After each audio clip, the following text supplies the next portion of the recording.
meeting. She's on. For the Board of County Commissioners. Going what? Now. Now we're doing, okay, let's try it again. So it is 9:03 now on Monday, August 24th. I'm going to call the Executive Cabinet meeting for the Board of County Commissioners to order. Let the record reflect that we have all three commissioners present. And first item on our agenda is Judge Clark and Ashley Kalin. So, Judge, you're up.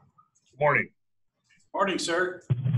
Thanks for allowing us to be on the agenda this morning. I know it's short notice, but this is a matter that we hopefully can get taken care of this week. This relates to conducting jury trials here in Spokane County. We're currently conducting criminal jury trials. As you probably know, we did one last week. This week we're scheduled to do two as we continue to ramp up that process. The problem for us is that with current COVID restrictions, we can only do maybe three jury trials in the courthouse. We used to be able to do 6 or 7, depending on the week, certainly 6. And so that obviously creates some problems for us. We're currently just going to emphasize criminal trials because, of course, we need to get those done. We need to get those cases tried and out, whatever the result might be, so we can move those folks along. We've got our speedy trial issues. So it's left the civil jury trials off to the side. And of course, those lawyers are wanting to get their cases tried and to move those cases along. And we want to get them moved along as well and off of our dockets so they don't build up and continue to build up as they are right now. So we've looked for an alternative space to hold civil jury trials. And this, by the way, is something that's occurring across the state. King County's got a portion of the convention center downtown they're using. Clark County is using fairgrounds. Pierce and Snohomish County are using alternative sites off campus to conduct trials, both civil and criminal. We've looked around. We've contacted the fairgrounds here in Spokane County because we knew that they wouldn't be doing a whole lot of events. And sure enough, it looks like they pretty much are event-free through the rest of 2020 with some minor exceptions, but pretty much event-free right now because of the COVID restrictions. So we've talked to them when we visited their space. They do have a space that we could conduct a civil jury trial in with very little modifications. They've got a nice big room where we can socially distance everyone. They've got the internet capability. We need to put a little stage in, but again, very minor modifications. And I know that they've talked to Jerry about rent, which would be paid through the CARES Act. So we'd like to do that. Our bench is in favor of moving forward with that process. And then we run into a statute, as we often do in the courts. And there's a statute on the books that's been around a long time, and it says if the judges are going to conduct trials outside the county seat, we need to have the bench's approval, we need to have the Chief Justice of the Supreme Court approve it, and we need to have the local governing body approve it, and that would, of course, be the county commissioners. So we all three have to agree to do this and to allow us to conduct trials outside of a county seat. This is sort of an old statute. You wonder what's going to happen in the long term when we continue to do hearings remotely. Maybe a statute that gets looked at, but right now that's the law. So we've prepared, and I think it's been worked on a little bit, a resolution, and hopefully it's there with you that you would grant your approval of us doing this, again, with the goal of conducting some civil jury trials and potentially even some out-of-custody criminal trials out at the fairgrounds, not in custody criminal trials. Certainly those would remain here. But in any event, jury trials at the fairgrounds. And so that's why we're on the agenda this morning. I hope to get your approval. I hope to get the resolution signed, and then I'd like to get that off in a letter to the Chief Justice as soon as I can so that she can do her due diligence and hopefully issue a letter back of approval. So that's why we're on the agenda this morning. Certainly happy to answer questions. Any questions for Judge Clark? Don't see any. Josh? No, I was just gonna say no, I'm good. I think it makes sense. Well, I guess one question: Do you see any pushback from the other entities that have to sign off? I mean, getting the Supreme Court to give permission. Was King County able to do it in their county seat, or were they outside of whatever jurisdiction is their county seat? Did they also have to go to the Supreme Court? They did not. They're inside, but Vancouver had to go to the chief. Another county's gone to the chief, and I've already talked to her. She has signed both of those authorizations in very short notice, and she's already indicated, I prepped her for this, and she's indicated that she didn't see any problems with it. Okay, sounds good. So, Jim, is this a question, or is this a issue that we have to have scheduled on a regular agenda, or can we just make a motion to deal with it today? It's on Tuesday's agenda. Yeah, I'm aware that it's on Tuesday's agenda, but I'm sensing urgency from the judge and stuff. So I'm wondering if it's something that we can deal with this morning. Well, it's on for public hearing tomorrow, so the safer course would be to deal with it then. Okay. But I think you could express your feelings on that now. Okay. So let me ask it this way. Is there any opposition to the idea without taking a vote? You opposed to it, Josh or Mary? No, I'm fine with it. I'm fine with it. Okay, so we'll take an action on it formally tomorrow, but if you can save a day by informing the Chief Justice, and I'll just trying to accommodate your timetable. I appreciate that, and if when it gets signed, if someone could get it over to either Ashley or myself, I'll of course get it electronically forwarded to the court as well. So if that's Jim or whomever, I appreciate it. I appreciate your time this morning, and I also, again, I know this is on short notice, so thank you for accommodating us. Not a problem. Very good. Thank you. Thank you. Next item of business is Mr. Chad Coles. He was going to zoom in. Okay. So when you say that this was scheduled for a hearing tomorrow, it's not a hearing tomorrow. I'm sorry. It's just It's a resolution. Just a resolution and stuff. So I guess that's why I was curious why we just couldn't deal with it this morning, but that's all right.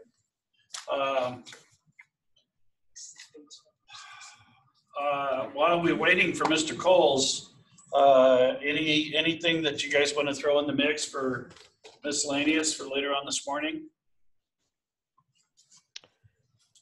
I haven't gotten a chance to look through it. It came in probably 10:30 last night. I forwarded it to Jerry, John, and Jim. We got the request from, looks like District 81 and Central Valley School District, a request for CARES dollars. So I forwarded that on. I have not gotten a chance to look through it again. It came in at 10:39 last night. Did Al, Mary, did either of you get that? I didn't see it in my email, so. Okay. Yeah, and I haven't looked at here. I can forward it on to both of you. It's just an FYI. Send it to the city of Spokane too. What are they looking for? They're looking for funds. It looks, I mean, based on the description in the email for their, it's kind of like the day camp thing that District 81 is doing, where you can still send your kids to the actual schools themselves for the Express program. And there's kids that are going to need scholarships to be able to afford the $25 a day. And so they're looking at, looks like they're looking at CARES money for that. There's your cost sheet on the two. District 81 on the top, CB on the bottom.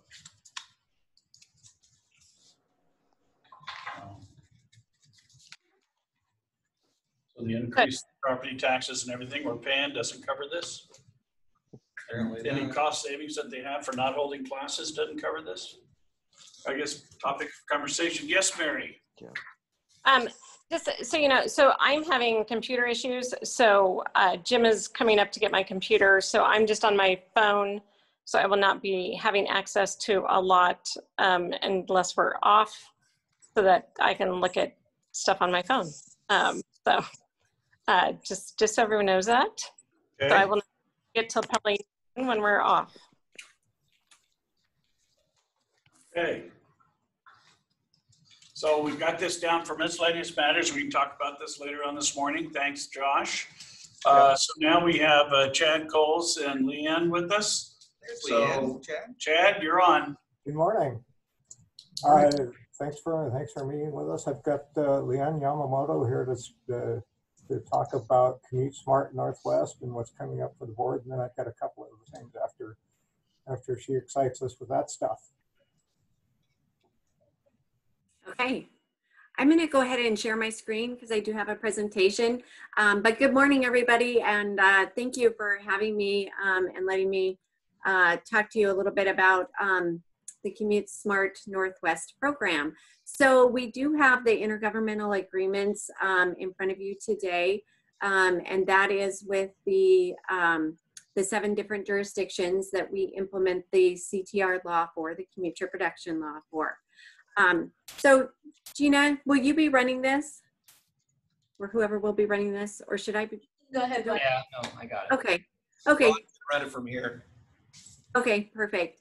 As you know, about 1.5 years ago, we did change our name from the Commute Trip Reduction Office to the Commute Smart Northwest Office. But the program has been in place, and it's a regional program since 1993. And our motto is making the Northwest a better place to live, play, and commute. And I'll share some of those, the impact that we are having on the community and those numbers towards the end as well. So next slide. So again, we're here because of the commute trip reduction law. It was passed in 1991 as part of the Washington State's Clean Air Act. And then it was updated in 2006. So again, we work with the 7 jurisdictions to implement the program for that, making it a regional program. So next slide.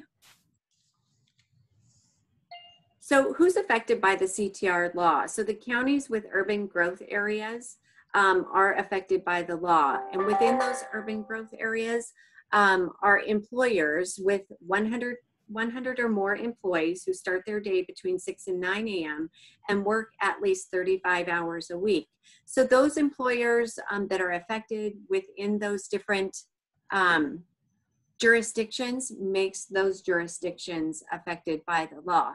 And then it also applies to all public and private employers. So next slide. So we work with 112 businesses throughout Spokane County in those different jurisdictions, and then community partners like Spokane Transit Van Pool, the Clean Air Agency, the Health District. And we work together to promote and encourage employees to ride the bus, share the ride in a carpool or van pool, walk, bicycle, work from home, and then compress work schedules. So next slide. So again, we work collaboratively with the 7 jurisdictions. We've been implementing this program for them since 1993. And as you can see, these are the jurisdictions that are affected and how many employers are in each different jurisdiction. And again, those intergovernmental agreements that you're looking at correlate to the funding from the state that we receive. So Airway Heights has 4 employers, Cheney has 2, Liberty Lake has 10, Medical Lake has 3, 67 in Spokane, and 19 in Spokane Valley, and in unincorporated Spokane County, we have 7 employers. So next slide. So the requirements for administering the law and the things that we do to implement that law, we administer all the CTR surveys with all the affected employers, and they do survey every 2 years. We review over their employers' CTR programs annually just to make sure they are doing what they're supposed to be doing and seeing if there's any improvements that are needed depending on where they're at and what they're doing with their surveys. We provide required, ETC stands for Employee Transportation Coordinator, but we provide required training. So we have a lot of turnover with different ETCs at the different employment sites. So we provide training for them And we do that twice a year. And it's a 2-day training course. We also provide ETC support on a regular basis and meet with ETCs and management as needed to ensure that their CTR program is in compliance and or suggest program improvements. And this can happen if a worksite moves or maybe their numbers aren't going up and we want to see more improvements. We'll go in and talk to them about different things that they can do. And then we also assist newly affected worksites in setting up a CTR program and ensuring minimum CTR requirements are met. So Amazon is a good example of that. And then the Boeing Employee Credit Union was also newly affected as well. Okay, so next slide. So the jurisdiction employers all have goals that go along with the commute trip reduction law. So we want to see a 6 percentage point increase in non-drive alone rate. That non-drive alone rate is people using commute alternatives. So carpooling, riding the bus, biking, walking, vanpooling, and working from home. They can also make a goal with a 13% reduction in vehicle miles traveled. So that's how many miles are taken off our roadways through their surveys, getting that data. And then greenhouse gas emissions correlates with the vehicle miles traveled, but we'd like to see a 13% reduction with that as well. And again, the employers survey every 2 years to measure their results, and they baselined in 2007 and 2008 once the law was updated in 2006. So next slide. So the regional program has many benefits. One, it's a model for public and private partnership. Again, we've built really strong relationships with the employers that we work with to implement the commute trip reduction program. And then also just the partnerships with Spokane Transit Vanpool, the Clean Air Agency, the Bike to Work folks. So we work with a lot of different companies to help bring some very robust programs to the employers that we work with. So it also provides a low-cost congestion management tool. Again, we're reducing traffic off the road and air pollution as well. And this reduces the parking constraints, especially I would say in the downtown corridor or even by the courthouse as well. And then it is able to add the foot traffic for businesses so that they can get more customers in there with easier parking by alleviating some of those parking constraints. And then also reduces air pollution, which is one of the goals of the commute trip reduction law. Okay, next slide. So the Commute Smart program funding. So I just showed kind of the annual look at this, but for state funding, we get $183,500 per year. And that we've actually had that same amount since we've implemented. That amount has not gone up. So with that, I and our office has applied for CMAQ grant funding. And I think we've received funding for the last 15 years because it's just one of those congestion management tools, commute trip reduction is, that really helps the air quality. And currently we have a grant right now for $332,000. We're going to be getting another grant that will last for 3 years or through 2023. And it's an I-90 corridor project. The funding for that will be right around $300,000. But we'll be trying to expand and grow the program with smaller employers getting more involved, and especially ones that are close to the I-90 corridor, helping to reduce that traffic. And again, that funding will go through 2023.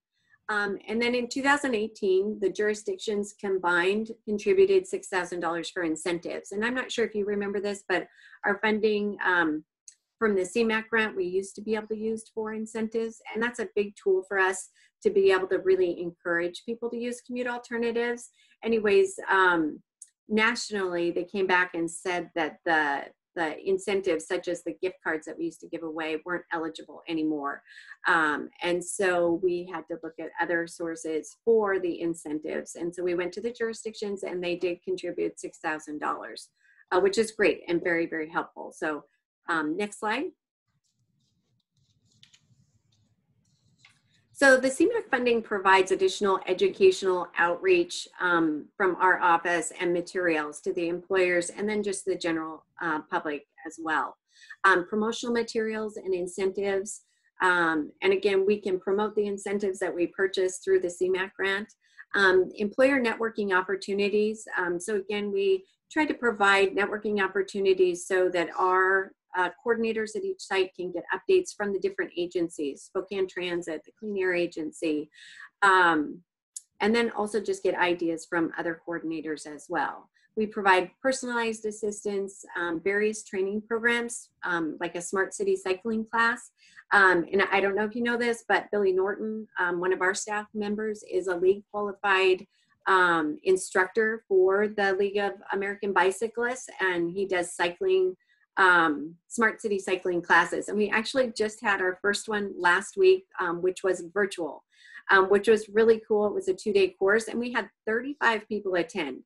And last year when he did the courses live, we had between 10 and 15, depending on the course. So the great part was that it was able to expand that program when we did it virtually. We do community outreach, public awareness, and then program enhancements and growth. You can go ahead and go to the next slide.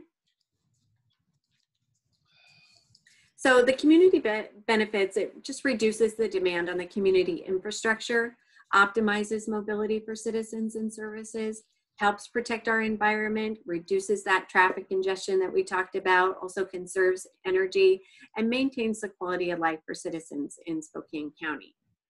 Next slide.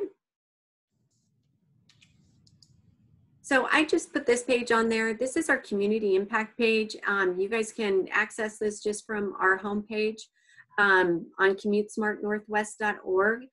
We started a calendaring system in 2003 with our employers. So employees go in and they log their commutes. Some of you may do that as well. But if you ride the bus or you carpool, you go in and you log what mode you took for that day. And this gives a great management tool for coordinators at the worksite, so they can see their participants and see what they're doing. But it also provides valuable data to us on an ongoing basis as well. So together, we have reduced over 217 million miles being driven on our roadways. And again, this is just from 2003, from the 2003 data. So you can see how impactful the program is. Okay, next slide. And then more just on a daily basis, again, the impact, we reduce over 6,200 trips through our program every day, over 130,000 miles not driven on our roadways every day. And then for the year, over 1.6 million trips are reduced and over 34 million miles not driven. So you can see the impact of this program and how much it does help. And you can go ahead and go to the next slide. So again, it's a regional program. We've been implementing it since 1993. We're really proud of the work that we have done and want to continue doing.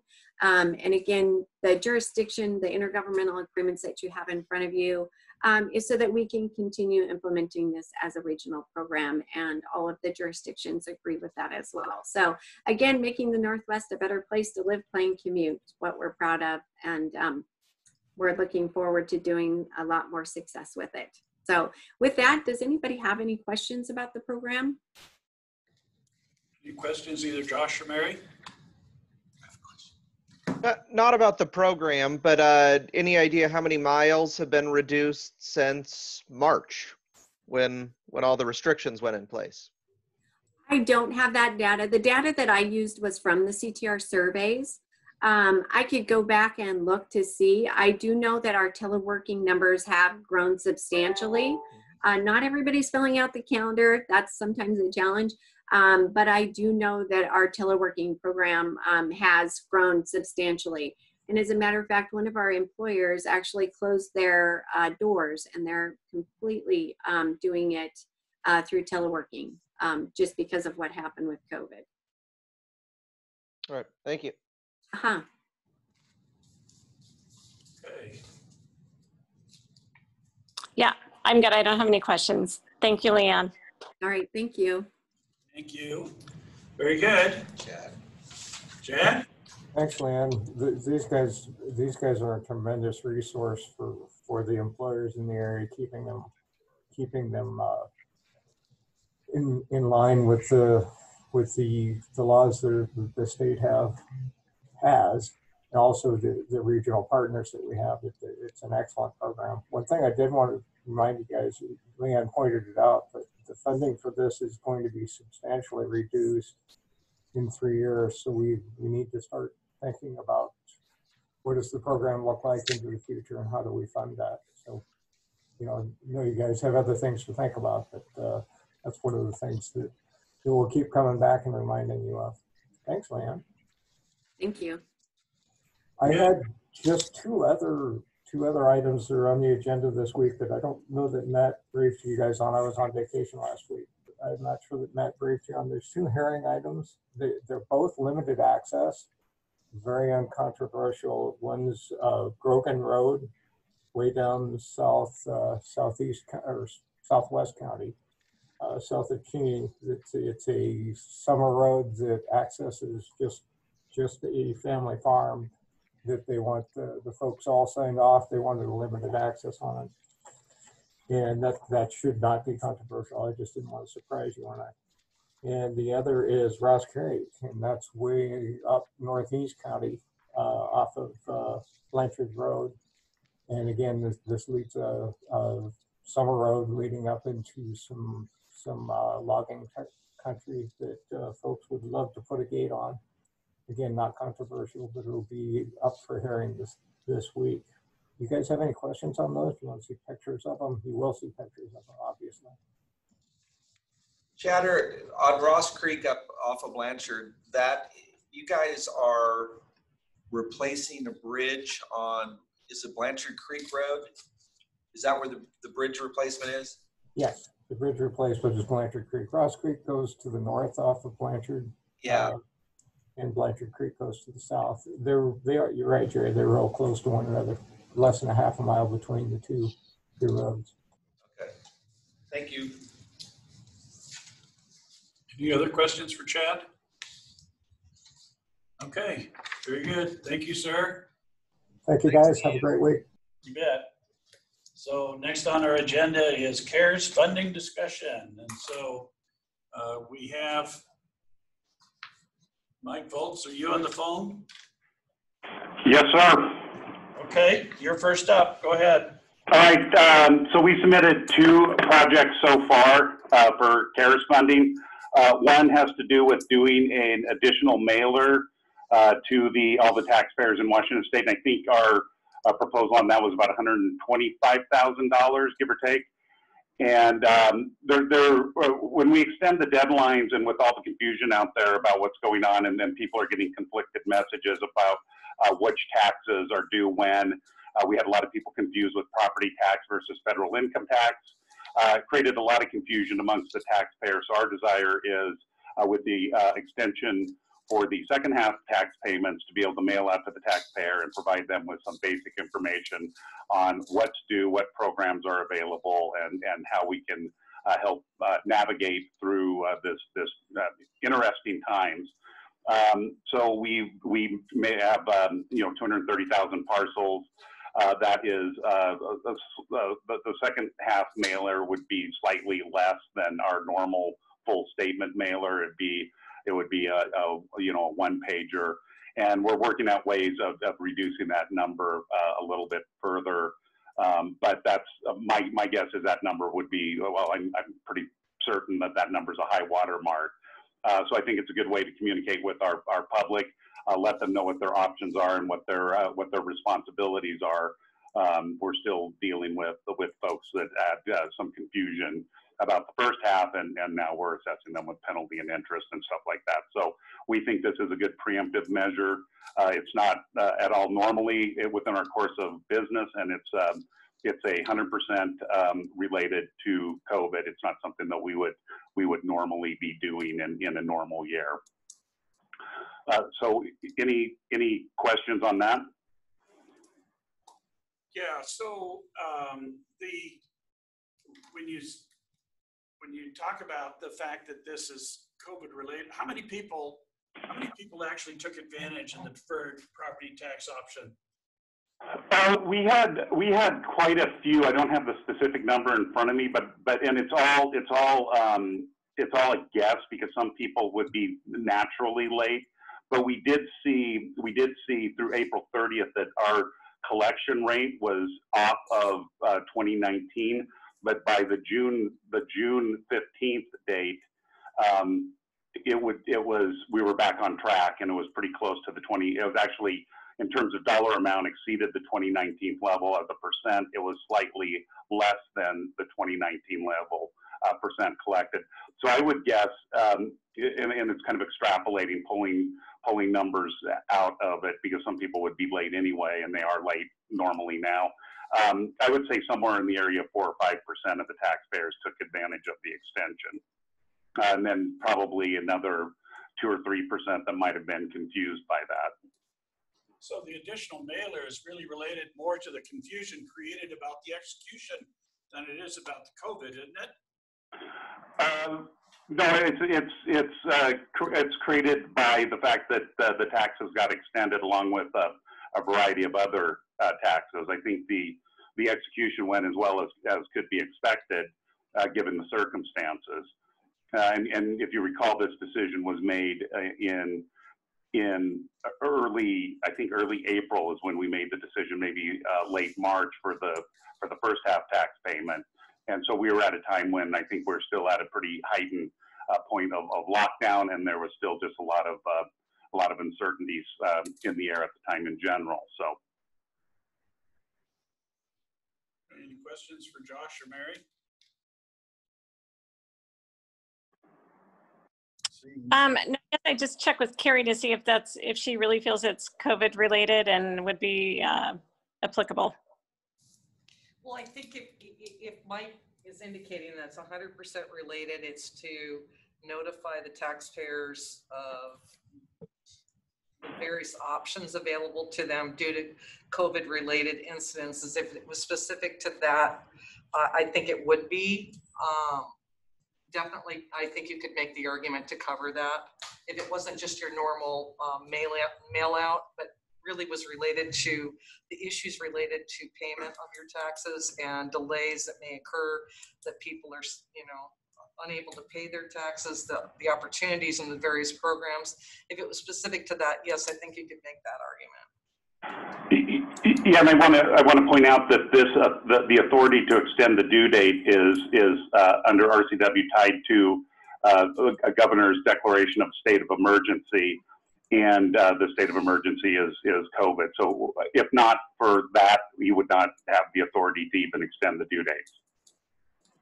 So Mike, I would just want to make sure that then on the statements themselves that we're putting, this is, something about COVID and, I don't know, just so that way, again, when the auditors come, we can ensure that they won't question the cost. Yeah, I 100% agree, and we will work with Terry or whomever to make sure that language is clear that this is COVID related, which it absolutely is. Like I said, we normally don't do this mass mailing in the second half tax payments. That's not a normal cost that we incur.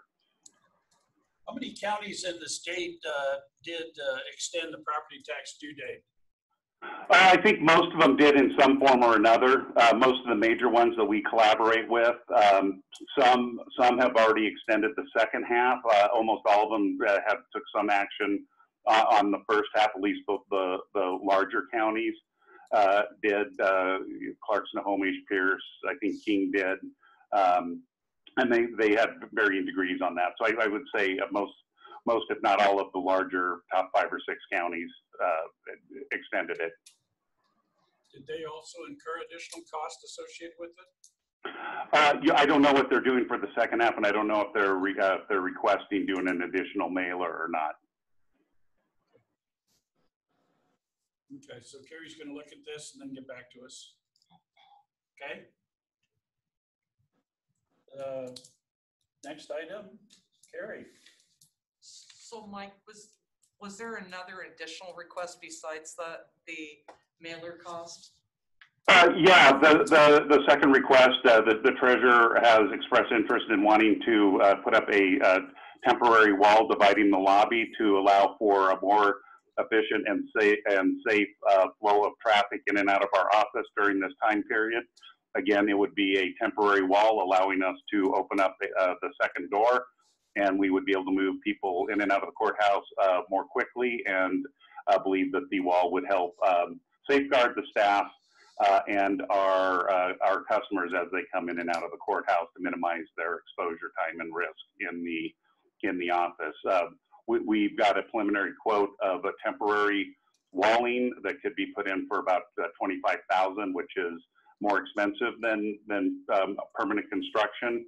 But again, it could come down and we could realign the office back to its original configuration in pretty short order. Again, this is not, this is something that would be COVID related, because without COVID, we can operate just fine in the current configuration. So it'd be a temporary wall. We could put up a temporary wall. Basically what it is it's cubicle wall on steroids. It's built to dimensional, lumber and normal wall size that clips together. You can put it up. We can move some equipment around a little bit and still maintain the safety of our employees and enhance the public health and exposure to the people. So yeah, it's very modular. It's the same, like I said, it's the same type of stuff as basically a cubicle wall on steroids. Why can't we just rope it off? Well, the roping it off would not provide a physical barrier for our employees because their backs would be to it. We would have to move a couple workstations to be able to meet our capacity requirements. That we couldn't do that because of the cash handling and the safety for our employees. So we needed a physical barrier behind them. Why can't we just use plexiglass like other departments are using?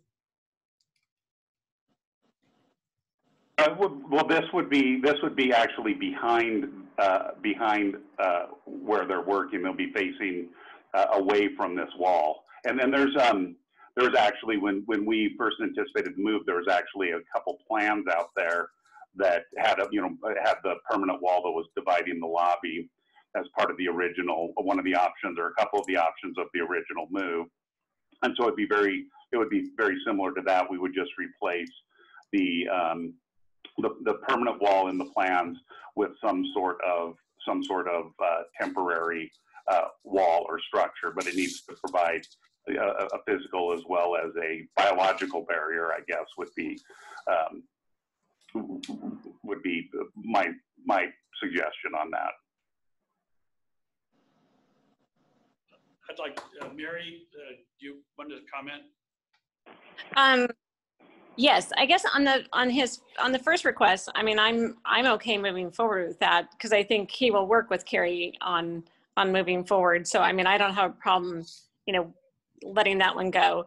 The wall, I think this has just been such an issue for so long that I would have to. I mean, I think spending $25,000 on CARES dollars when we have other needs out there, and seeing, recently our editorial in the paper, this, I just want to be very careful. And I think we could do it because, I mean, what I understand with COVID is as long as we're, tall enough that if we could just use even cubicle walls instead of a full barrier wall, I would be more in favor of that. It just maybe some plexiglass on top that would make it a much less expensive and less permanent structure. Good input. I will explore that further. So we'll look into that. And I do appreciate that yes, this issue has been around for a little while. So. Thank you. But like I said, I'm happy to move forward with the other requests to get, that way you can get moving on getting the notices out. So yeah, the other piece is we're deferring another submittal that involved an expansion of software. So I'll have to chat with probably Carrie on that one, given in light of the recent newspaper article.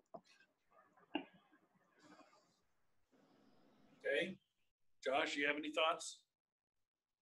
Yeah, I'm fine with the mailer. I think that's something that's good to make sure that that our constituents understand what their options are. I mean, to get that information out to them. With the wall, so this is something that would be in the lobby to separate sort of the different departments, correct?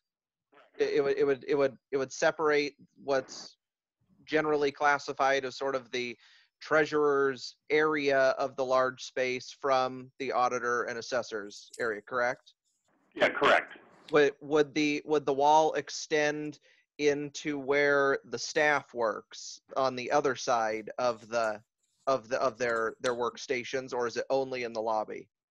It would only be in the lobby. We already have a barrier between the two offices behind the counter, so that's already okay. I thought you could walk all the way through. I didn't realize there was a barrier there. Okay. Okay. I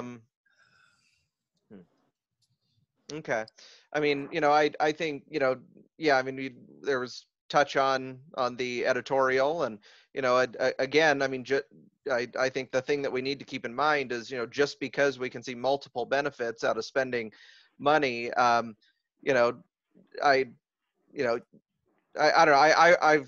We can talk about this later, maybe. I don't know, but I think it was quite disappointing the way the editorial was written. I mean, if it's essentially if we can see multiple benefits out of spending CARES money that can keep people safe, but there's a secondary or even a third benefit to spending those same dollars in one way. I mean, I just think it was disappointing that point was missed. And so if this is something, if we think this barrier can, I mean, if we truly think it can keep people safe by social distancing, then I think it's something we need to at least consider. And maybe Mary's option there of a cubicle wall with some sort of extender with plexiglass. I mean, if that's an alternative, then maybe it's something to consider. But something to price out. I mean, I don't know. I don't think it's something we should just write off just because it's something that's been talked about in the past.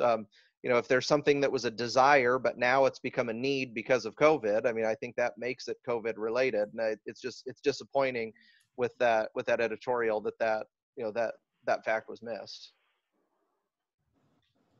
I guess before moving forward, from my standpoint, I'd like to actually see a drawing of exactly where this barricade is going, what benefit it provides, and does it in fact do anything that we can't achieve otherwise, either with plexiglass. It's a lot more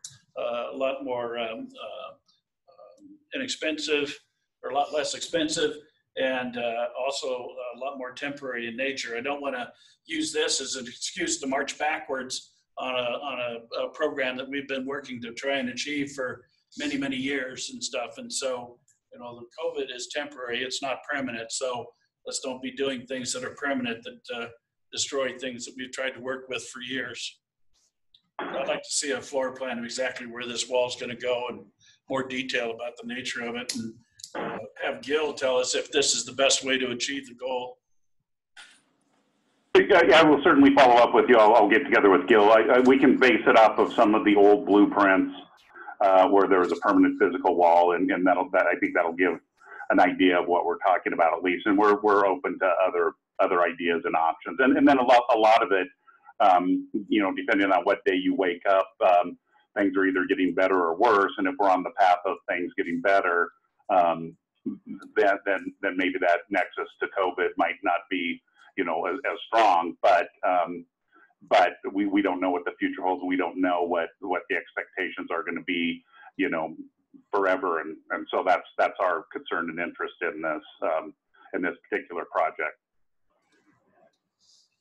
Okay, more to come. More to come. Anything else? That is all I have. Thank you very much for your time. Very good. Carrie? Can we approve the amount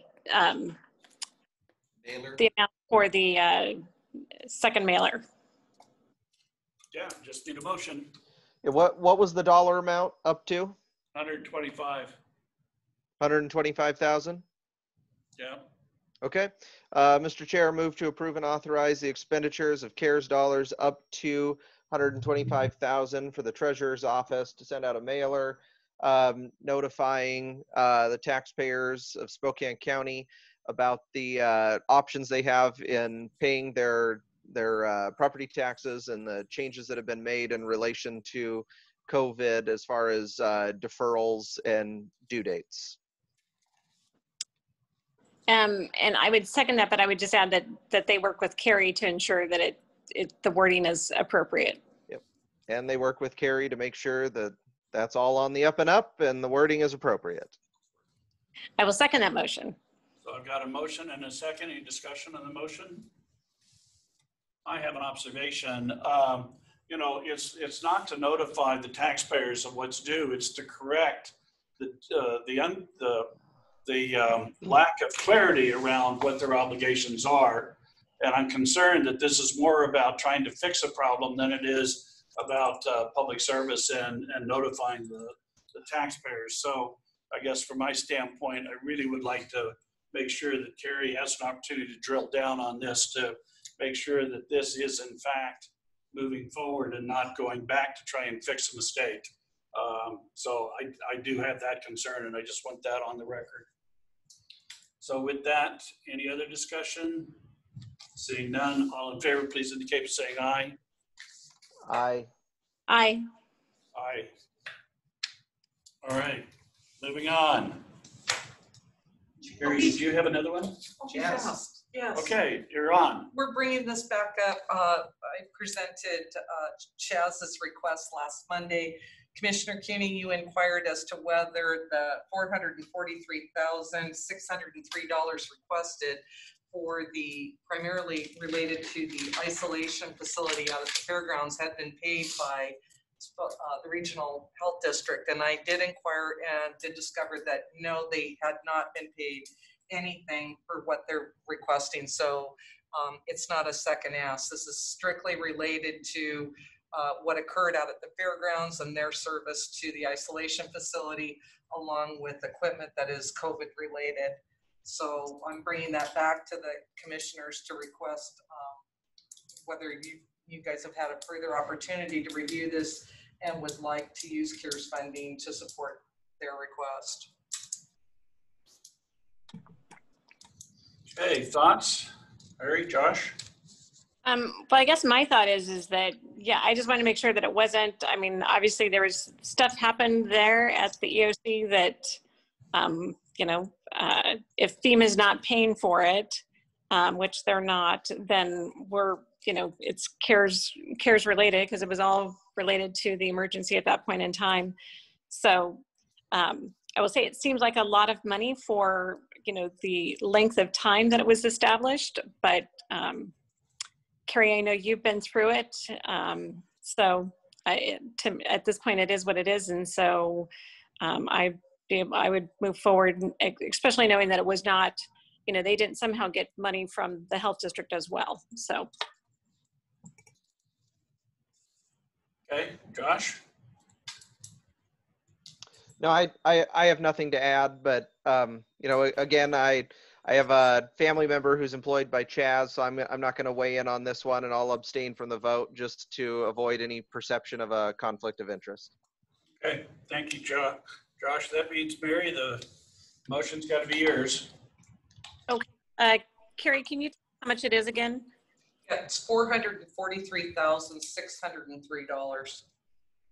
$443,603. Yes, correct. And then they've already, and so you'd just be able to pay that directly then at this point, because they've already incurred those costs, correct?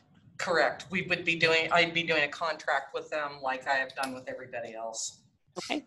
So I move to approve the use of CARES dollars to pay Chaz for $443,603 for their contract that they had for the isolation center that was set up at the fairgrounds during our emergency center. I'll second the motion. Any discussion, Mary? Nope. So I'll just make one comment. I think this is emblematic of the part of the challenge we had in dealing with this kind of a crisis that we've never had to deal with before. And so I'm hoping that we take the opportunity as a region to learn from this. We spend an awful lot of money we didn't have to spend knee-jerk reacting against a threat that we had quantified. So it's unfortunate. I agree it has to be paid, but I'm hoping that we'll learn from this if you have to deal with this again. So just want to put that on the record. So with that. No, and I completely agree with that. That was, there was a lot of decisions made that I think we need to be more thoughtful in the future with a pandemic. Yeah, especially for a greater level of engagement for those that are paying the bills. Correct. And that didn't happen, so lesson learned. All in favor, please indicate, say aye. Aye. Aye. Let the record reflect the motion passes by a 2-0 vote with Commissioner Kearns abstaining. Thank you, commissioners. Okay. Very good. That gets us to the wisdom of the state Supreme Court and the 3-5 commissioner ruling discussion. So the court has, changed the rulings of its past to be able to get to supporting the legislation that was the 2887 House bill sponsored by Shea and Richelli. So we are here with 2 options available to us. One is to go ahead and institute the process for establishing the 5 commissioners as defined by state statute. There is an opportunity, and I've said this before, and I'd like to reiterate it, that we can make a request to the legislature to delay the implementation of this for 2 years so that we'll have actually the data. I've had Mr. Amacio and working with both Vicki Dalton and others trying to make sure that either the census data that is relied on for the districting is going to be available. And if not, then what is going to be the data that they're going to use? Because as I remember, the census data was specifically referenced to in the bill. And so the bill is going to have some attention paid to it unless the Census Bureau can guarantee that they're going to be able to get the data to us in time to be able to meet the deadlines. So, so I wanted to get your thoughts on this in terms of how do we move forward on this, and then also to bring forward a request, I guess, on my behalf to consider starting the freeholder process and giving our citizens the opportunity to comment on what kind of government they want, as opposed to having the state legislature impose it on us. And to that end, Mr. Amacio has provided an outline for us on the freeholder process for our consideration. Can be instituted either by resolution of the board or by a petition of the voters. And so I guess from my standpoint, I just need to know which direction you want to go in, so I know whether I have to start a petition drive or not. So with that, just kick off the conversation and get your thoughts. Either Josh or Mary, either one of you want to jump in?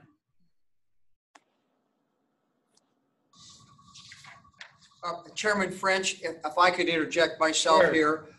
Board members, the issue of home rule was discussed on February 3rd. And I took the liberty, Commissioner French, of sharing with the board the information that Jack Driscoll, the then Chief Civil Deputy, and I presented to the board on February 3rd.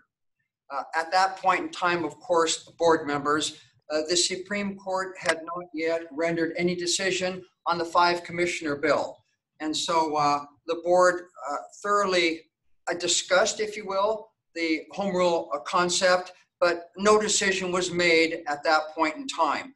I do recall some conversation amongst the board members on where they were, but that was at that point in time. So I sent that information out to the board this weekend. I also took the liberty of board members to prepare a shorter document. And I apologize, Mary, this document I sent out this morning and I gave it to Mr. Valencia and it's now on the screen. So since you don't have your computer, of course, you cannot see that. Is that correct right now, Mary? I can zoom in a little bit, but like I said, I'm just on my phone, so. Okay. Well, if I, with the chair's permission, and I'll correct me, I'd like to just highlight some of the issues with regard to the home rule process. Is that appropriate, Commissioner French? Sure, go ahead. Well, firstly, as the board knows, the home rule process was authorized by an amendment to the Washington State Constitution in 1948. And as a result of that amendment, of course, at the present time, there are 7 home rule counties within the state of Washington. As Commissioner French has stated, the home rule process can either be initiated by a petition submitted to the Board of County Commissioners by the electorate, and it must contain 10% of the individuals who voted in the last general election. And according to the auditor's office, as we speak right now, the 2019 general election, there were 156,851 voters who voted. So if a petition were to be submitted between now and the next general election, as it would have to contain approximately 15,685 or 6 signatures. That's option 1. Option 2, of course, is the option which we've discussed previously, and that option is for the Board of County Commissioners under the Constitution to initiate the election of freeholders. Once elected, then the freeholders would meet and frame a home rule charter. Once the charter is framed, it would be submitted to the voters. And if a majority of those individuals voting at that election approved the charter, then it would be put in place. And once it's approved, the next step is for the then county commissioners to call for an election of the positions set forth in the charter. And then, of course, the people who would be elected would take their positions, usually speaking, as provided for in the charter, but not more than 6 months after the electorate approved the charter. So generally speaking, that's what the amendment provides for. If the Board of County Commissioners decides to move to initiate the home rule charter process, they are in the steering, steering this particular process. And I say that for one particular reason. The Constitution allows the Board of County Commissioners, if you trip the home rule process, to determine the number of electors who would be elected to form the home rule charter. And the Constitution provides that that number can be between 15 and 25 as determined by the county commissioners. And the Board of County Commissioners then determines also whether or not they're going to be elected by commissioner districts or by legislative districts based upon population. If the home rule process is initiated by the petition method, option 1, board members, the petitioners determine if the freeholders are going to be elected by commissioner district or legislative district. So if the board does it, they determine that. If it's done by petition, it's determined by the petitioners, if you will. So generally speaking, that's the criteria within the Constitution dealing with the home rule process. One of the interesting factors about the home rule process is that most resolutions calling for the election of freeholders provide a time frame within which the freeholders are supposed to complete the charter process. And sometimes it's directory and sometimes it's advisory. And I say that because in some instances it's taken 2 years to come up with a charter, but in other instances it's a much shorter time frame.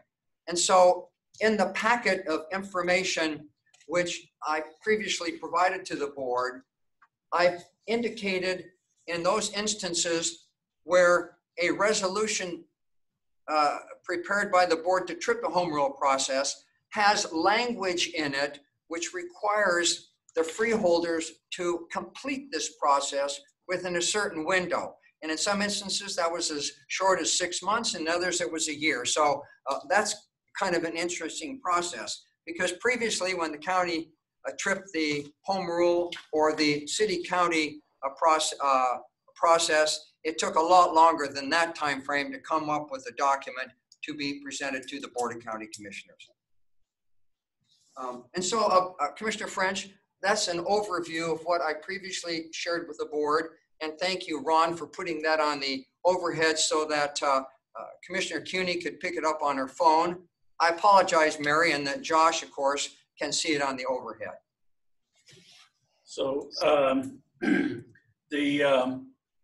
obviously the ruling on Thursday was not what a lot of folks anticipated, including Eric Johnson. And I thought his comments were very prophetic, because he said with this ruling, it's going to motivate every county in the state to go to a charter county just so that they can protect themselves from these kind of antics from the legislature in the future.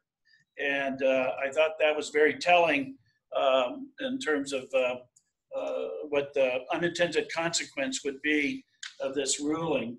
The other thing I want to put on the record is that with the current ruling and the current structure that Richelli and Shea have put together, the commissioner that benefits the most, in my opinion, is me. Because for this scheme to work, Richelli has to get a county district comprised of Democrats, which is the 3rd legislative district. The 3rd legislative district predominantly is in my district. So if those Democrats go to create a new district, I now benefit from that action in whatever the configuration is going to be from a future district. So my motivation is not self-serving. My motivation is I think the citizens of Spokane County deserve the right that every other county citizen has in defining what their county government looks like. And the best way to get to that now with this ruling is for a charter. So I'm on the record. Mary, Josh, what would you like to see done? Either one. First. What was that, Mary? Then I'll let you go first. Oh, you know, my biggest concern, you know, from the start of this was the cost that would be incurred with 2 more commissioners. When I've looked at what other counties that have gone down the freeholder process, what they've done, it's always increased the size of the number of commissioners. I think greater than 50% of the counties that have done it have also added additional elected positions, whether that be a countywide elected executive, or they've split out elections department, had an elected elections official.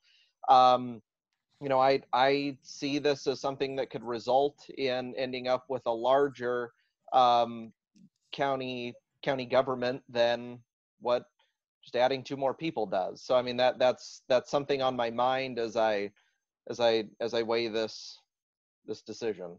So, but each one of those structures was selected by the citizens that have to pay the bills, the taxpayers, the voters.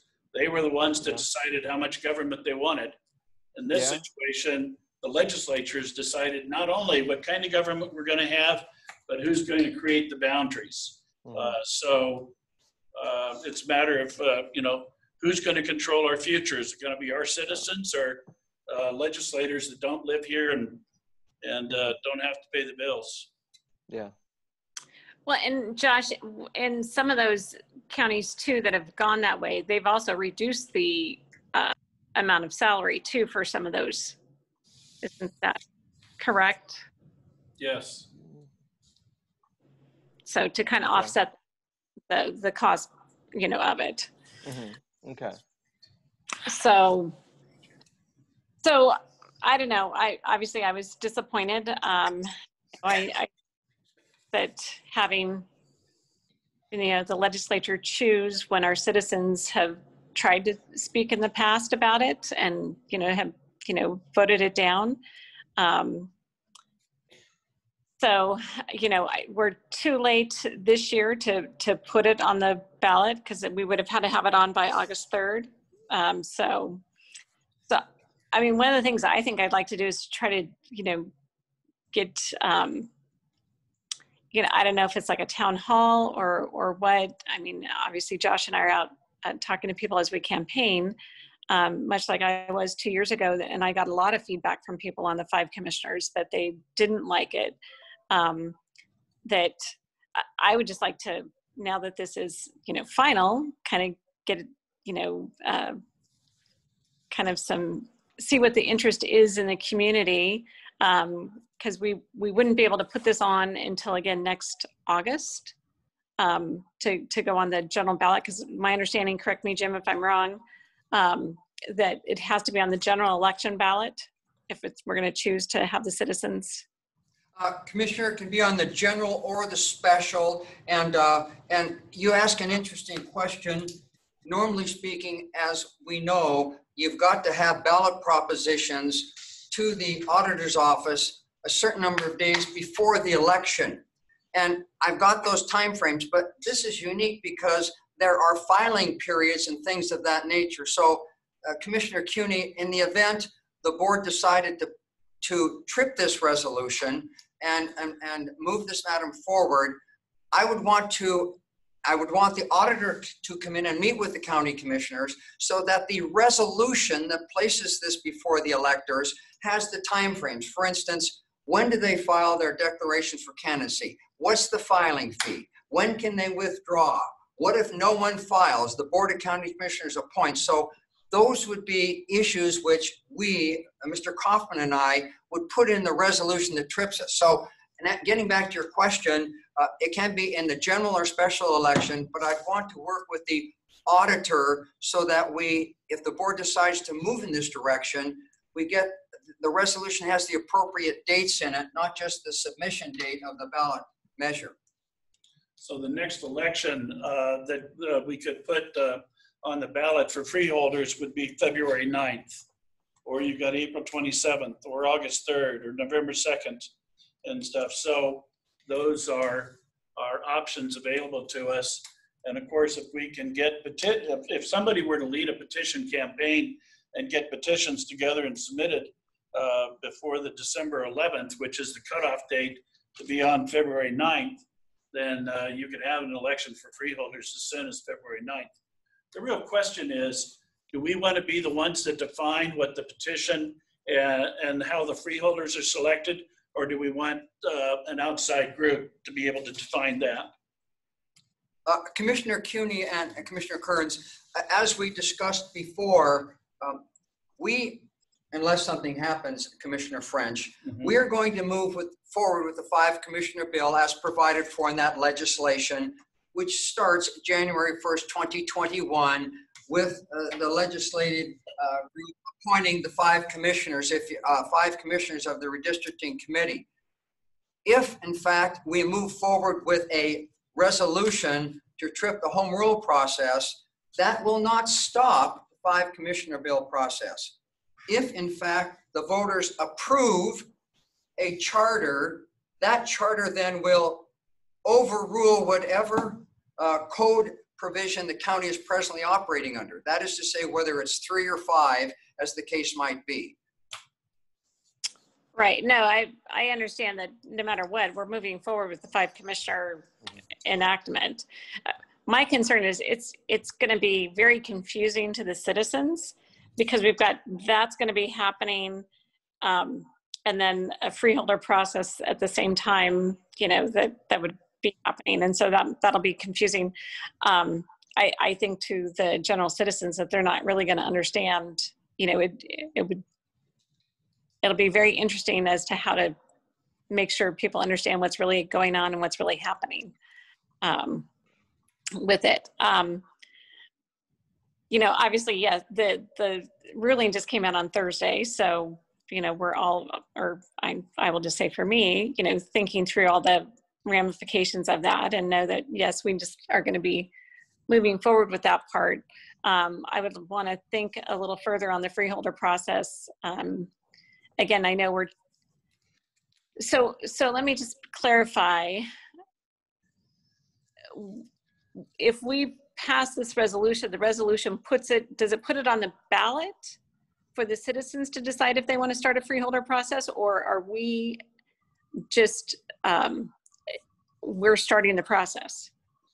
Commissioner CUNY, if the board acts under the resolution template, you are starting the freeholder process by placing before the electorates the number of freeholders and whether or not they're from the legislative district or from the county commissioner district. So you're actually starting the process. That's the first step. If it's the petition method, and if under the petition method, Commissioner CUNY, if there are sufficient number of signatures confirmed by the auditor's office, the petition starts the process to place before the electorates the election of freeholders. And again, as I alluded to, the petition then determines the number of freeholders, i.e. between 15 and 25, and whether they're from a legislative or commissioner district. If the county commissioners trip it, you determine the number of freeholders and whether or not they're from the commissioner district or the legislative district. Okay, thank you. So we clearly don't have to make a decision today, and just wanted to put it out on the table for us to think about in terms of which direction we want to go to as a board. I will tell you that I have talked to one of the other commissioners that was part of the litigation, and the two of us are very motivated to proceed with the freeholder process so that the citizens can choose what kind of government they want. So just trying to figure out the timing of that and with the steps that we need to go through to make that happen. So do you, Commissioner French, do you feel then to give the greatest amount of control to the citizens than a signature drive and letting the citizens determine what they want the process to look like would be sort of the best avenue then to put the ball in the hands of the citizens, I guess, to say? I mean, is that what you're leaning towards? Actually, what I want to do is get something in front of the voters so that they can make a decision as to what they want. And that starts with the freeholders. The freeholders are going to be the ones that define what the government's going to look like. The only difference is, are we defining the process as commissioners, or are we going to allow the organizers of the petition drive? Because the organizers of the petition drive are the ones that are going to define how many freeholders and how the freeholders are going to be elected. So that really is the only difference between the two processes at this point, with who's going to define how many freeholders and what the process is for them election, either by legislative district or by commissioner district. That's the only really variable in here. And we can clearly get more information with regard to, whether it makes sense to do it by commissioner district or by legislative district. Even if you do it by legislative district, it has to be weighted. So even if you had 25 freeholders, it doesn't mean that in 5 districts, each district is going to have 5 freeholders. You could have one district that has 8 and another district that has 3. So that's part of the equation. in terms of defining how it is that you want the freeholders to be elected. So is that something that we want to do, or is that something we want the petitioners to do?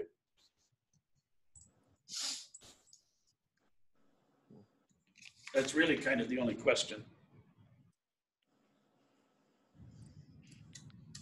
Correct. And I think I need to, I would like to talk to some people, you know, like I said, it's on Thursday. And so I would like to get some thoughts from people, leaders around the county. Not a problem. Like I said, I'm just trying to start the conversation. Don't expect us to make any kind of decision today. So unless there's anything else on this one, Mr. Amacio, purchase and sale agreement. Yes, Chairman French. The next item we're going to talk about is simply an update on the execution of the purchase and sale agreement for 55 West Mission Avenue. Last week, I provided you with a copy of the purchase and sale agreement and a resolution which would authorize the execution of that on Tuesday. The purchase and sale agreement that I provided to you had a revised contingency funding language, and it made it very clear that we were going to be acquiring the 55 West Mission property with CARES funding. I shared that information with the owner of the property, Spokane Housing Authority, and they asked that we continue the execution of that until this week. They wanted to review, if you will, the contingency language in the purchase and sale agreement. I would note that the city of Spokane had the same contingency language. I just made it crystal clear of what the county was looking at in order to be able to fund it with CARES Act funding. I was advised that they would get back to us by today as to whether or not they had any problems with that language. Chairman French, I contacted the attorney representing the Spokane Housing Authority about 20 minutes ago. She said she had not heard back from her client yet, but she would let me know as soon as she heard back from them. And so, other than the contingency language for funding, I don't think there were any other issues with respect to the purchase and sale agreement. My recommendation, Commissioner French, would be to share with the board between today and tomorrow at your 2 o'clock consent agenda, if they have any concerns with that, and then you can add the execution of the purchase and sale agreement by leave on your 2 o'clock consent agenda tomorrow if you'd like.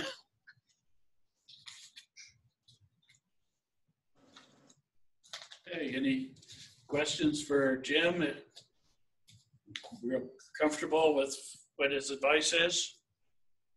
I apologize. You kind of cut out there a little bit, but we still can use the CARES dollars, correct?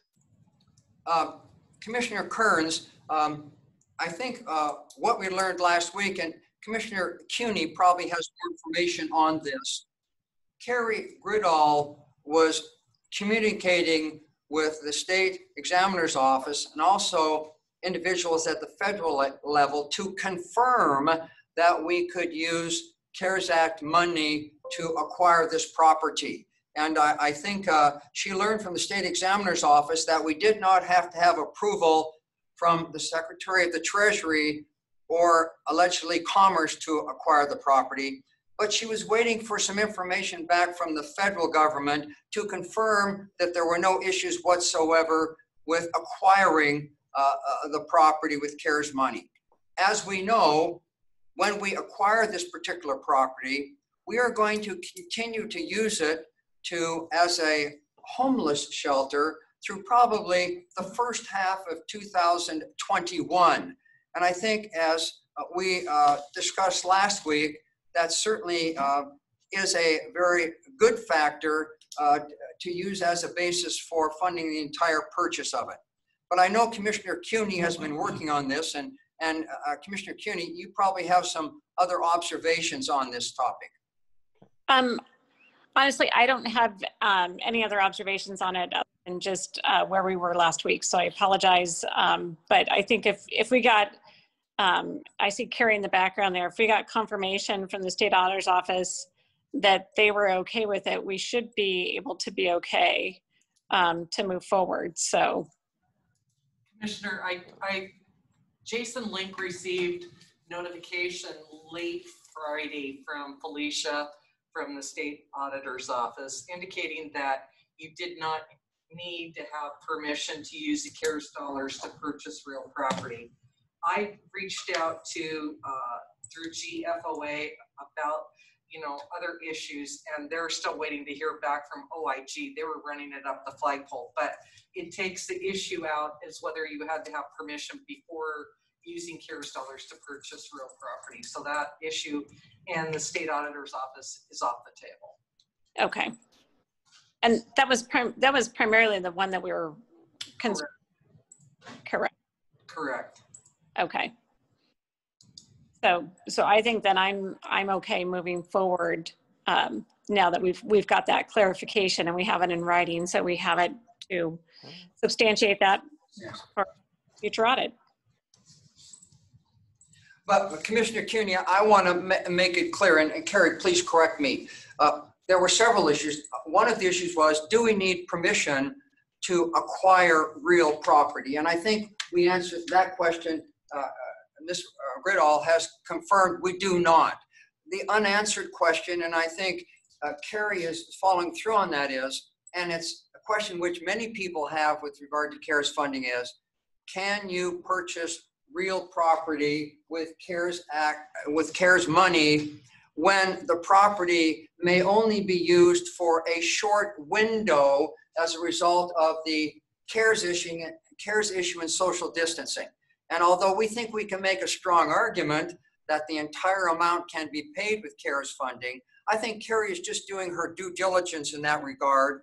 So we have a different comfort level and we can share that with the county commissioners. Carrie, is that correct? Yes, I think one of the issues, Commissioner Cuny, was what happens if the property flips in June and we stop using it for the purpose that we're using it and we purchase it for? Would we have to contact the U.S. Treasury at that time? Would we have to pay the money back? What is the process at that point? Or is just this, once we purchase it, it becomes Spokane County's and we don't have to look back? So we're trying to get that, I'm trying to get that information from OIG at this point. And that's what I've been working with at Emily at GFOA. And she has indicated to me, I think I told the commissioners after we spoke, I got an email from U.S. Treasury, a survey monkey asking 2 questions and 2 questions only. Have you used CARES dollars to purchase real property? And the second question is, do you intend to use CARES money? So Emily from GFOA has run the question up to OIG.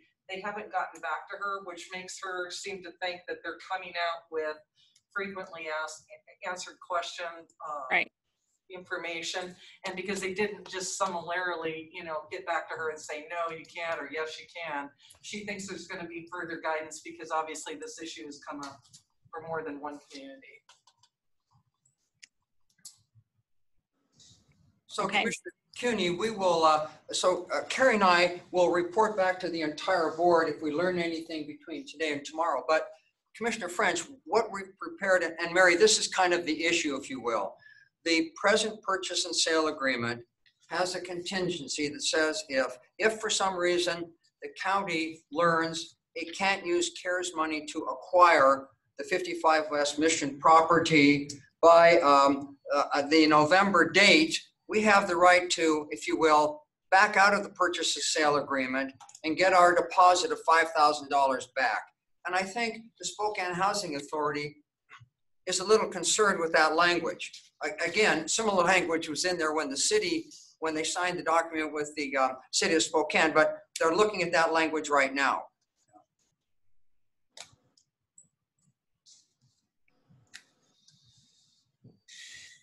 So are we comfortable moving forward, or what would be your pleasure?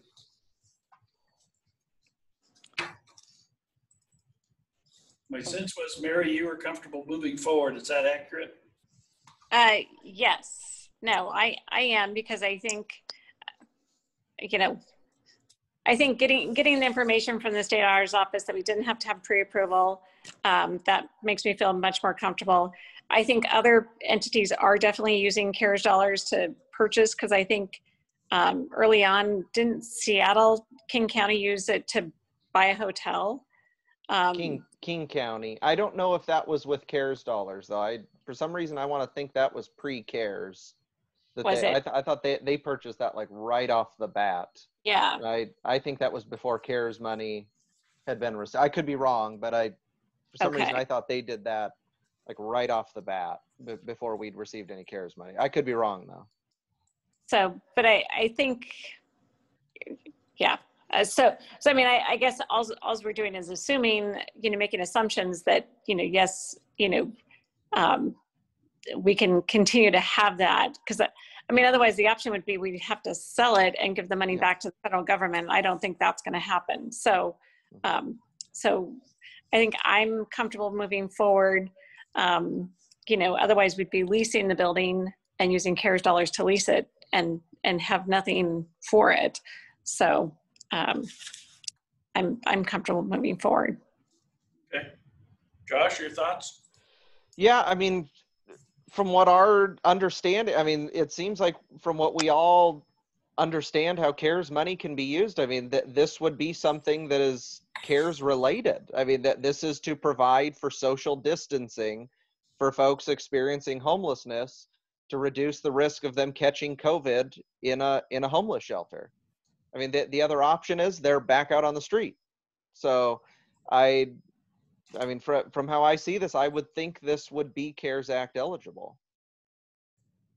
So I'm comfortable moving forward. I mean, it seems. I mean, Mr. Amacio, am I out in a gray area here, or would you agree with what I'm saying is accurate? Commissioner Kearns, I want to look to Ms. Britall in this regard. She is the expert on whether or not CARES money can be used for particular purposes. Remember, board members, all we have at the present time, unfortunately, are three things to look at with regard to whether or not our expenditures are appropriate. Number one, Section 601 D of the Social Security Act, which is actually the language for CARES Act funding. And that basically says the three things. One is related to COVID. Two, you're not replacing something in your budget already done. And three, the expenditure is done before December 31st, 2020, and it relates to COVID. So that's the state law. The second thing is we have, and as Carrie has referred to, we have guidance from the Department of the Treasury. And I use the word guidance kind of loosely, but I think it's helpful when we have that. The third thing we have is we've got frequently asked questions and answers. And again, that's just what it is. And then we have certain Code of Federal Regulations, which we know are applicable to the expenditure of CARES money. Unfortunately, board members, none of those documents specifically address the acquisition of real property. They do, as Commissioner Cuny has pointed out, address leasing. And they basically say that if the county's process normally is to lease property for a 5-year interval for county purposes, we could have leased 55 West Mission for a 5-year window, a portion of which we're going to use for the housing of the homeless, and the entire lease amount we could charge to the CARES Act. So that's real clear. But other than that, board members, I can't tell you anything. And Carrie, please correct me if I'm mistaken. No, I think you're correct. And I would say Commissioner Kearns is correct that the purpose of purchasing this building would fall within social distancing, comes within the guidance. The issue is the real property, and I think we have that answered that we don't need permission. The question becomes once it turns in June or later. So I think, Carrie, worst thing could happen, I think Commissioner Cuny alluded to this. Listen, if for some reason the CARES come back and say, we're not sure this is an appropriate expenditure, when you sell the building, you got to give the money back to us. You can't keep it. That might be, I'm looking at Carrie, one of the worst things that could possibly happen in the event that there's some issue with regard to this expenditure. But we think a strong argument can be made, as I've alluded to, that, as Carrie pointed out, that the purchase of this building as a homeless shelter to ensure we have social distancing for between now and the end of the year, as well as through next year, or however long it takes, is clearly a lawful expenditure. It's not as clean as we'd like. So the issue here, board members, is the present purchase and sale agreement has the funding contingency. We can sign that today. If we decide that it can be funded by CARES, we can send a letter to the Spokane Housing Authority to say we're fine tomorrow, and that contingency is taken out of the purchase and sale agreement, and we can move forward. That's available. So by signing the purchase and sale agreement, all you're doing is leaving this contingency in place, giving us an opportunity to do a little bit more research in the event we think there's an issue here.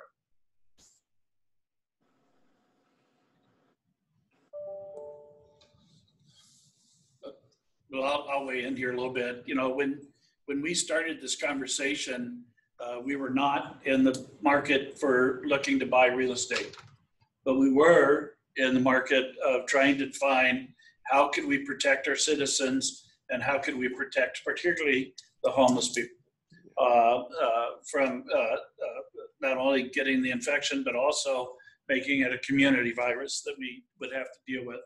And so that was our motivation, as well as partnering with the city of Spokane to address this need and stuff. So I think our motives are pretty good in terms of why we're moving forward. So the downside is, you know, they come back and they say, well, you can't do that, it's not authorized. We end up selling the building. Well, we're buying it at market value, we'd sell it at market value. Maybe we'd have some transition cost. But other than that, I mean, that's our downside in this thing and stuff. So from my standpoint, I see the benefit of this outweighing the potential risk that somebody might say, well, you can't buy real estate. I'm not in the market to buy real estate. I'm in the market to try and provide housing for an underserved section of our community and to provide them a safe environment. So I don't have any problem moving forward with it, but everything involves some risk. So, yeah, but I think this is manageable risk. I agree. Okay. Yeah. Yeah, So I think we have a strong argument that this is, you know, in the spirit of the CARES Act. Yeah. So Chairman French, with your approval, then I'll ask the clerk of the board to add this as an item on tomorrow's 2 o'clock consent agenda. That's the execution of the purchase and sale agreement for the 55 West Mission Avenue, consistent with the purchase and sale document I previously provided to the board. And I want you to know that the resolution gives a lot of flexibility to the chairman of the board. He has the ability to make changes in the purchase and sale agreement if necessary, at other than an open meeting, so long as it, or the chairman of the board or the chief executive officer, a majority of the board, so long as that's reviewed by legal counsel. So I like lots of flexibility. So if there's an issue with regard to some language in that, we can modify it. Yeah, from my standpoint, I'm coming back to the two of you. So I'm not signing anything without coming back to the three of you. there's safety in numbers. Okay, thank you very much, Chairman Board. Then Chairman French will put that on the board's consent agenda for action tomorrow. Alrighty, thanks. So then that gets us to the issue that Josh brought up with regard to CARES funding and the day camp proposal from SPS and Central Valley School District. And so other than what I have in my hand, I'm assuming the two of you know more about this than I do. So why don't you educate us? I will say I have not had anyone talk to me. I think Josh is the one who they've talked to Josh. Yeah, no, I was on a call last week, and I see we have Paul on the phone with us too, and I think Paul knows more about it than I know. So like I said, I did not get a chance to read through this document that came here, and I don't know nothing. I don't know anything about the Central Valley ask. That's brand new to me. But as I'm looking at the Spokane Public Schools ask, this number is different than the number they discussed on the phone. So I don't know how they got to this new number. So Paul, do you have any insight on that? Morning, commissioners and staff. Glad I'm sticking around for an extra bit of conversation. I, as well, have not yet read that. I think it came in late last night, and I haven't read the city's one fully and deeply yet. We're working through that today. To be honest, I haven't read the county's ask either. Just to kind of recap the conversation, Commissioner Kearns, Mayor Woodward, Superintendent Swinyard, and a number of other stakeholders met last week to just kind of explore the concept of how could the city and the county partner to support school districts as they are looking to provide options for families for their students that are on remote education plans. So the idea was that they've submitted a request to the city to help provide, I think what the original ask was going to be was for scholarship funds, essentially, for families that couldn't afford those daycare, those summer camp options, that they would have scholarship funding available to that to reduce barriers for our most vulnerable populations that may be the ones that most need these day camp options. And then from there, it looks like secondary conversations happened and CV came in. Because as we discussed, Josh, if one district's going to ask for money, I imagine they're all going to come and ask for money. And so I think that's what the natural evolution is and where we're at.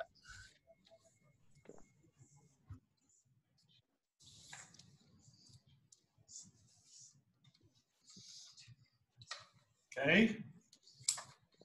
So assuming this big assumption, I'm just pulling numbers, but if the SPS and Central Valley school districts represent 60% of our total population of students in this category, then the total ask to us, because I agree with Paul, if we fund 2 of them, we're going to fund all of them. So the total ask would go from basically 920 rounding off to around 1.5 million. It's actually 1,532,000 would be the total use of CARES funding if we in fact funded this activity. The other challenge that I would raise is, does this get us into the debate about open and no open for schools? And is that a discussion that we want to be involved in or not? So I think there's 2 issues. One's CARES funding and how do we apply that to all the school districts? And 2, whether this is an issue that we want to take on. So throw it up into Josh and Mary.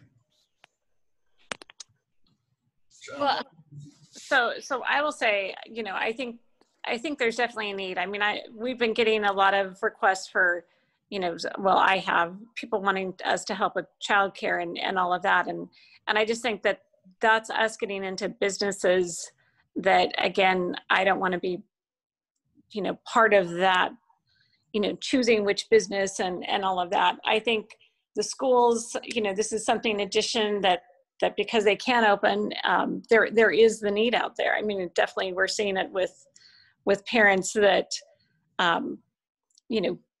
is one parent going to have to quit work and stay home, or can they go? I mean, Jerry, I think you're getting emails from even our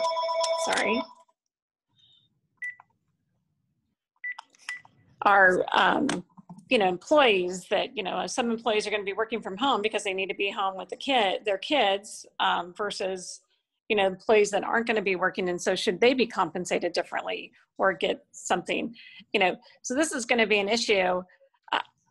I guess I'm in support of trying to help the school districts. I know there's a lot of, you know, things that we're saying they should be saving because they're not doing all these other things. But I think they're honestly spending more money on, you know, they're getting a tablet for everybody. They're getting, they bought these new platforms so they can do the online learning that have cost them additional funding.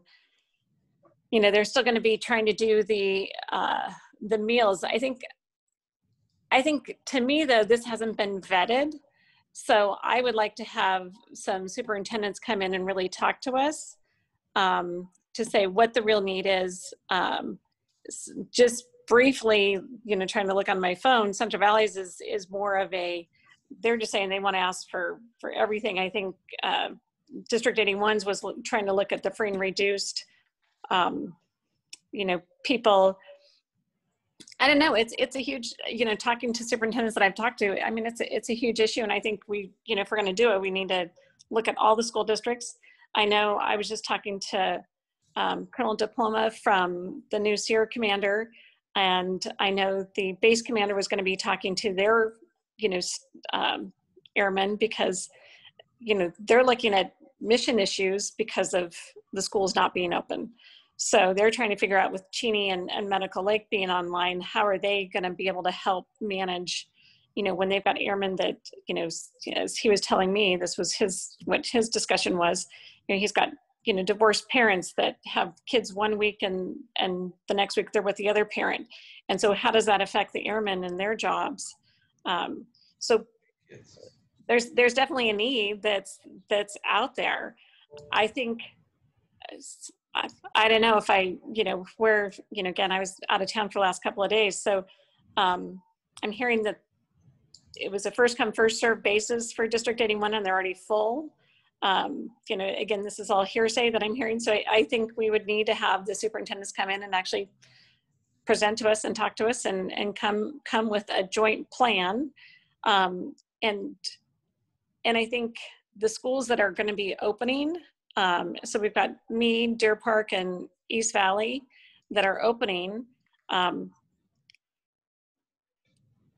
You know, how do we do that differently? Because they're not going to be doing the same thing. They're going to have their schools open. So I don't know. It's a very interesting issue that I feel like, you know, it would definitely be CARES related to help that, but I don't know how to make that determination. And I've talked to Dr. Letts about the fact that I am frustrated that we can't have kids in school, but we can have kids in school for day camps.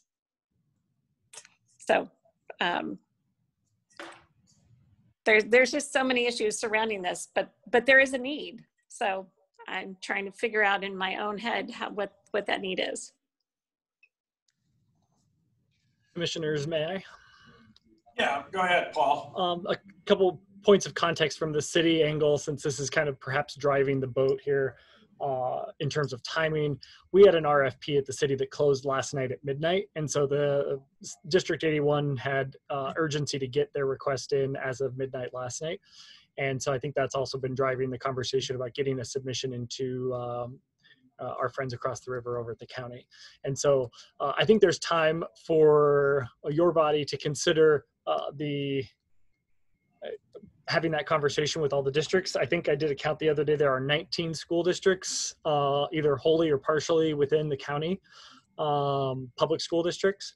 And so several of those are pretty small fingerprints, but they do have a territorial presence in the county. I think 19 was the number. One idea we had batted around here, and I think it may be potentially worth exploring to simplify the process, was whether or not ESD 101 might consider a single kind of administer and distribute type grant, where ESD 101 on behalf of all the districts in the county could take a corpus of dollars that would then we wouldn't be deciding individual programs at our city or county level, but they would then be able to support the districts within the county on whatever kind of CARES COVID related needs that they may have on their back to school or online options. So that was one option. that I think may be worth exploring further. We're going to make a decision here at the city, though, this week on how we support Spokane Public Schools. We're not going to meet probably all of their needs as our funding is substantially less.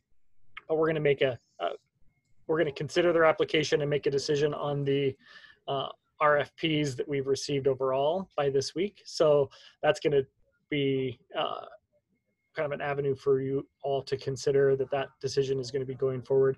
And then obviously many of these schools are going back to school in the weeks to come. And so they're looking to solidify their plans and their options as well. So those are probably the critical paths to consider. So Paul, and just to follow up on that, the city of Spokane Valley, they gave, I can't remember the dollar amount, but they did give CARES funding to Central Valley, East Valley, and West Valley based on FTE for them. So, I mean, so that's why I think it's like we need, I mean, obviously we're not doing this holistically, and it's almost like we really should be, but, you know, we are where we're at.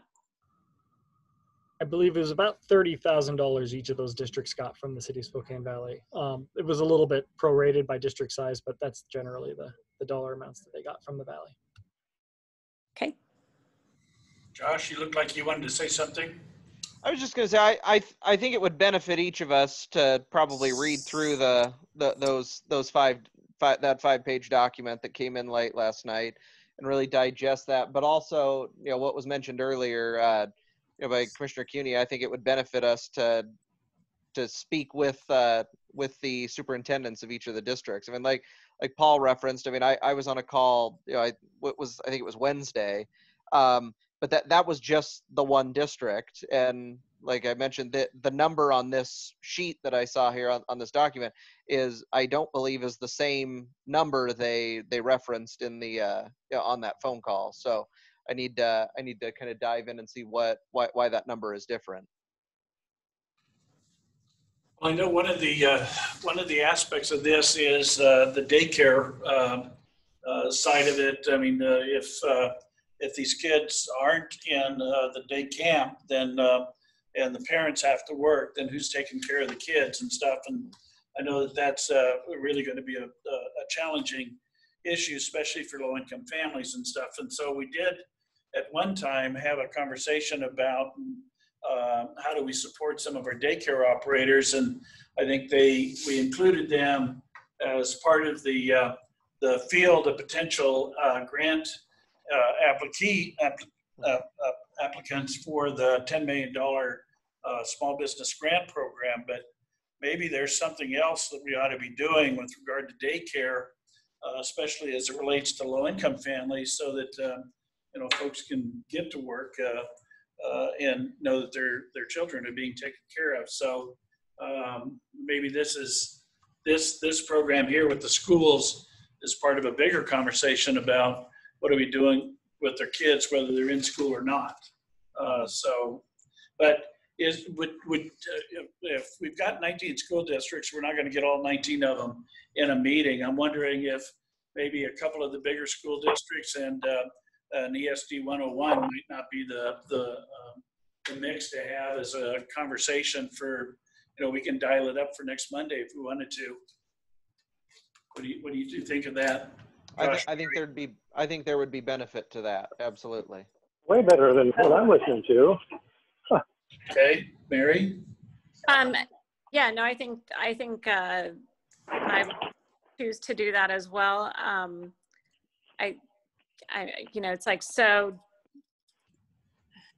I can certainly talk to Michael Dunn, you know, and have that conversation with him. And I'm on the reopening committee. We've got a meeting tomorrow with Central Valley, so I can talk to Central Valley tomorrow at 9 o'clock to see what the thoughts are there. Because like I said, I definitely want to make sure that we've got Medical Lake and Cheney as part of this, because I know there's going to be a need for the base, you know, and what they're doing. Because I think we're still down. I would have to check with Amelia and the health district, because they've been monitoring the childcare, and I think we're still down on childcare numbers just because of, again, you know, and kind of like these day camps, I think we're selling out of them because they can only have so many kids per room. You know, it's a very, you know, I think it's like 10 in a cohort, so you can monitor and watch that. That's what they did last in the spring. So anyway, there's a couple of people that I can talk to on childcare, but I think we just need to figure out, figure it out. Because I mean, I think it definitely is a need. You know, part of the federal program was supposed to be, I know Patty Murray was working very hard on trying to get funding for childcare at the federal level, but you know, nothing seems to be happening there. So Mike Dunn has, from what I understand, Mike Dunn is having weekly meetings with school district superintendents weekly and stuff. And so maybe if we can, you know, I can reach out to Mike and see if we can shape the conversation and have him come forward with the consortium of superintendents to talk to us as a group. That would be one avenue. I agree. It's not only supporting the base, but now you've got Eastern Washington University that's not going to be opening, as well as, you know, so this has a ripple effect across the community. I'm wondering if also maybe we reach out to community-minded enterprises. They do a lot of work with the local childcare industry, and you know, maybe they can provide some information for us as about you know, what the impacts are and what the demands are on the childcare industry. That's actually who I was thinking. Lee Williams is the one who heads that with Community Minded Enterprises, so she'd be the one I would reach out to. Okay. So I will go out and because 1 o'clock on Wednesday is the health district. Amelia and I got those started. That the superintendents are meeting with Dr. Letts at 1 o'clock on Wednesdays through a Zoom call. So we can get on that and I can ask the questions. Okay. Because we need to have, I mean, it needs to be, you know, I don't want one district, you know, benefiting more than the other. I want to be equitable amongst all the districts.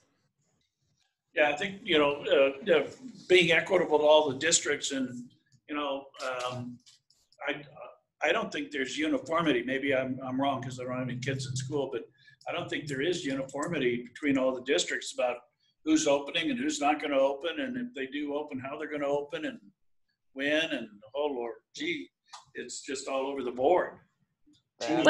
That is correct, Commissioner Yes, French. and there's a lot of concern. I mean, obviously I've been talking with Dr. Letts a lot about this. There's a lot of concern that, you know, with the districts choosing to open, that we're going to see an outbreak in those districts, and, you know, it's going to make our numbers go higher, and it's going to put the other districts at a disadvantage because then they're not going to be able to open. So there's just so much concern amongst all of this, you know, but we are seeing, you know, I think Meade and District 81 are delayed their opening a couple of weeks. So, you know, but yeah, we got to get on this quickly to just figure out what the needs are. And that was definitely part of the original CARES Act money. We talked about schools and the connectivity, because that's still going to be an issue, is how do we help them ensure that the kids are connecting and have the ability to connect. And that was definitely part of the original CARES Act purpose, was talking about schools and ensuring kids could access it. So the unintended consequence of this conversation is it's going to put us square in the middle of, are you in support of or not of the schools opening? And so just be prepared that you're probably going to see a bunch of emails. I'm already starting to see them. And in fact, I've got a meeting with a group of parents this afternoon at 1 o'clock that are not happy and stuff. So yeah, just be aware that this is probably going to open up that topic for us as well. Commissioners, one perhaps useful piece of data: the city did provide CARES funding and has awarded a grant to community-minded enterprises for childcare support. We've already done that. They've submitted a proposal, and we have a partnership kind of with them on that. If that's something that the commissioners are during subsequent conversations willing to or interested in looking at what the city's doing and perhaps expanding broadly or going a different route, we've got that in place already. Happy to share it with any of you. That'd be great if you'd share it, Paul. Okay. So what I'll do is for Monday's agenda, we'll leave a spot for conversation with the schools. How much time do you want to spend on this?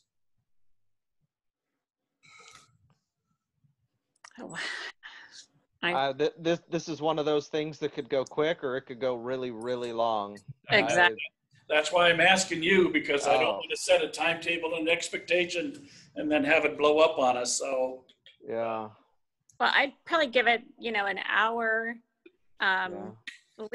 leading off to, our miscellaneous, that if it doesn't go long, it's okay. And if it does go long it goes long.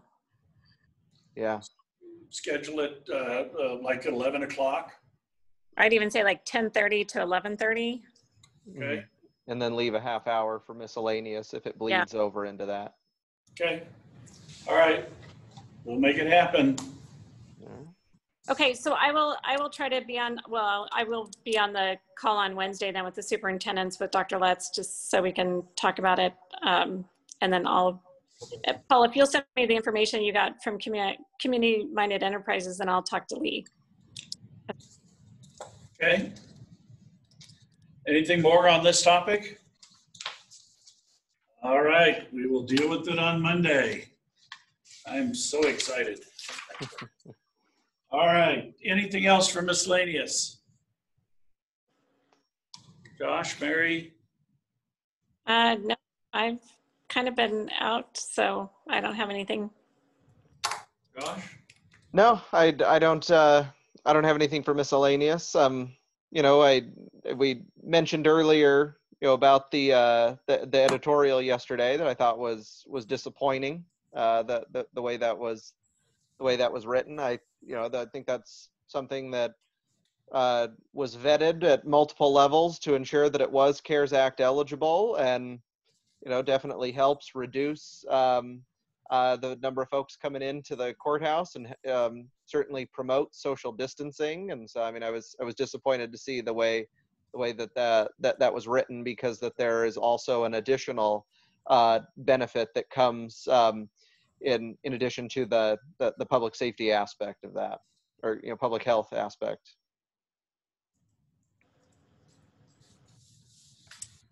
Yeah, obviously a slow news day. So, all right, very good. So it's now 11 o'clock, and we've dealt with all the items coming for us in our executive cabinet meeting. Since there are no additional miscellaneous items, we will not be meeting this afternoon at strategic planning. So our next meet will be tomorrow morning at 10 o'clock, where we'll get an update from Alicia Benson on the SEDS discussion, and then a number of other topics for the morning.